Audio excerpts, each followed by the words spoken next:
Chicken momo নাম শুনলেই মুখে পানি চলে আসে, রাইট? সফট ডাম্পলিং এর ভেতরে জুসি চিকেন ফিলিং আর সাথে থাকছে একটা ট্যাঙ্গি স্পাইসি তেঁতুল ডিপিং সস। এই কম্বোটা অনেস্টলি আনবিটেবল। অনেকেই মোমো খেতে ভালোবাসেন, বাট বাসায় পারফেক্ট মোমো বানানোকে অনেক টাফ ভাবেন। Actually it's not that hard. Just কিছু বেসিক স্টেপস ফলো করলে একদম রেস্টুরেন্ট স্টাইল মোমো বাসায় বানানো যায়। আর সস ছাড়া যেহেতু মোমো একদম অসম্পূর্ণ, সো আজকে আমি দেখাবো momo recipe with a super tasty tamarind dipping sauce, যেটা আপনার স্ন্যাক টেবিলের স্টার হয়ে যাবে। So let's start cooking. তো ফার্স্টে ডোটা বানিয়ে নিব। এর জন্য লাগছে এখানে ময়দা 1.5 কাপ পরিমাণ, সাথে কর্নফ্লাওয়ার দিয়েছি 1/3 কাপ। এটা দিলে মোমো অনেক সফট হয়। এরপর স্বাদ মতো লবণ অ্যাড করছি। রান্না তেল দিয়েছি এখানে 2 টেবিল চামচ পরিমাণ। তার পাশাপাশি এখন গরম পানি ব্যবহার করছি ডো মাখার জন্য। এটা করার কারণে মোমোর ডোটা পারফেক্ট হবে এবং মোমোর ডিজাইনগুলোও খুব সুন্দরভাবে ফুটে উঠবে। এরপর এটাকে রেস্টে রাখবো 30 মিনিট। তারপর বানিয়ে নেব চিলি অয়েল। তাই 1 চা চামচ করে চিলি ফ্লেক্স, সাদা তিল ও লাল মরিচ গুঁড়া নিয়েছি। তারপর অন্য একটা প্যানে নিয়ে নিলাম 1 টেবিল চামচ পরিমাণ রান্নার তেল। এর মধ্যে কিছুটা রসুনের কুচি দিয়ে দিলাম। এখন এটাকে একটু ব্রাউন করে ভেজে সরাসরি ঢেলে দিলাম। তারপর এটাকে মিক্স করে নিলেই আমাদের চিলি অয়েল একদম রেডি। তারপর একটা ব্লেন্ডার জারে নিয়ে নিলাম 1 কাপের একটু কম হবে চিকেন। এর মধ্যে দিয়ে দিলাম গাজর, সাথে 4টা রসুনের কোয়া আর আদা, স্বাদ মতো কাঁচামরিচ দিয়েছি, সেই সাথে দিয়েছি লেমন জেস্ট। এটা দিলে চিকেনের মধ্যে লেবুর একটা স্ট্রং ফ্লেভার পাওয়া যায়।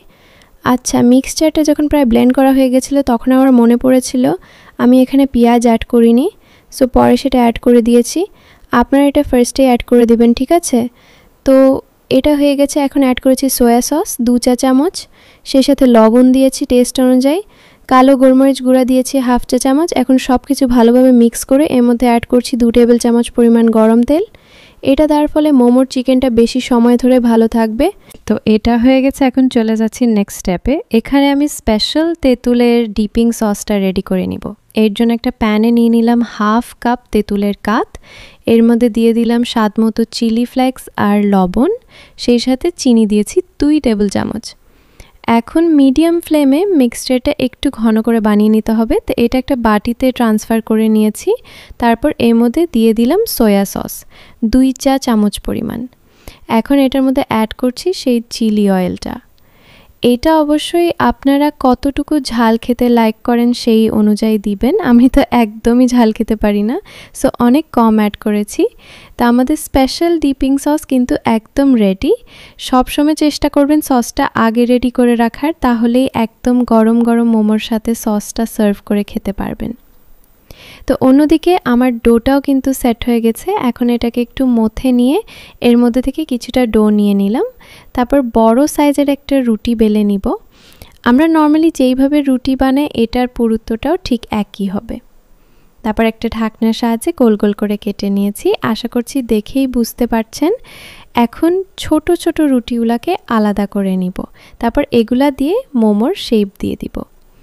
তো ফার্স্টে যেই ডিজাইনটা করছি এটা কিন্তু খুবই ইজি একটা ডিজাইন। ভালোভাবে খেয়াল করেন, আশা করছি বুঝতে পারবেন।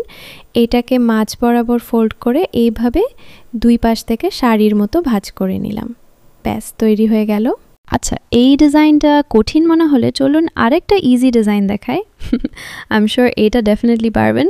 মাঝ বরাবর পুর দিয়ে এটাকে পুলি পিঠার মতো সিল করে দিতে হবে।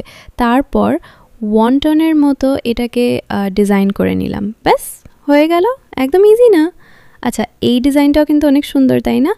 আমার পছন্দ মতো ডিজাইন দিয়ে কয়েকটা বানিয়ে নিলাম, বাকিগুলো পরে বানিয়ে নিব। এখন মোমোগুলাকে স্টিম করে নিব। এর জন্য একটা প্যানে সামান্য তেল দিয়ে মোমোগুলা বসিয়ে দিলাম। তারপর এর মধ্যে 1/2 কাপ পানি দিয়ে মিডিয়াম ফ্লেমে এটাকে স্টিম করে নিব। এইভাবে স্টিম করাটা আমার কাছে অনেক ইজি লাগে, একদম ঝামেলা নাই। তো 10 মিনিট পর দেখতেই পারছেন পানিটা একদম শুকিয়ে গিয়েছে, মোমোগুলাও হয়ে গিয়েছে। এখন অপর পাশটা উল্টিয়ে দিয়ে 1 থেকে 2 মিনিট রাখলেই আমাদের চিকেন মোমো একদম রেডি হয়ে যাবে। তো আলহামদুলিল্লাহ, finally hot and fresh chicken momo ready হয়ে গিয়েছে। আর সাথে আছে আমার স্পেশাল তেঁতুল চিলি ডিপিং সস, যেটা এক কামড়ে আপনাকে দেবে স্পাইসি, ট্যাঙ্গি আর একদম মাউথ ওয়াটারিং ফ্লেভার। উফ, অনেস্টলি হোমমেড মোমো এত সহজ হবে আমি নিজেও আগে ভাবিনি। সো নেক্সট টাইম বাসায় ফ্রেন্ডস বা ফ্যামিলি এলেই এই রেসিপি অবশ্যই ট্রাই করে দেখবেন আর মজা করে সবাইকে সার্ভ করবেন। সার্ভ ইট হট। আর হ্যাঁ, মোমো ডিপ করে সেই তেঁতুল সসের মধ্যে একবার খেলেই আপনি বারবার বানাতে চাইবেন। Trust me, it's totally worth it. So that's all for today. আল্লাহ হাফিজ, আসসালামু আলাইকুম।